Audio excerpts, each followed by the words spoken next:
Masih ingat Risa Chulametan yang viral di 2020? Jarang terdengar, begini kabarnya sekarang. Risa Chulametan sempat viral dengan kata Chulametan Met. Pada awal 2020 lalu di TikTok sosok Risa Chulametan viral. Kemudian Risa kerap diundang di TV. Diketahui jika bocah perempuan tersebut membuat video lucu berbicara cepat menggunakan bahasa Sunda. Kata menarik yang diucapkannya adalah Chulametan. Chulametan berarti orang yang suka meminta makanan orang lain. Risa pun viral. Ia diundang di sejumlah program TV. Ketenarannya membuatnya merilis sebuah lagu berjudul Chulametan Met. Jarang terdengar lagi. Bagaimana kabar Risa sekarang? Diketahui, Risa memiliki akun Instagram dengan nama akun @risa_chulametan.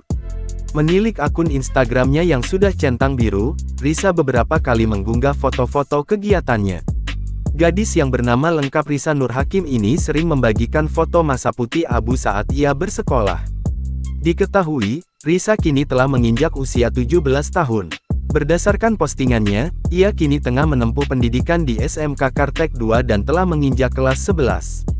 Risa cukup sering membagikan potret wajah imutnya serta mengunggah momen bersama teman dan keluarganya. Download Tribun X sekarang, menghadirkan lokal menjadi Indonesia.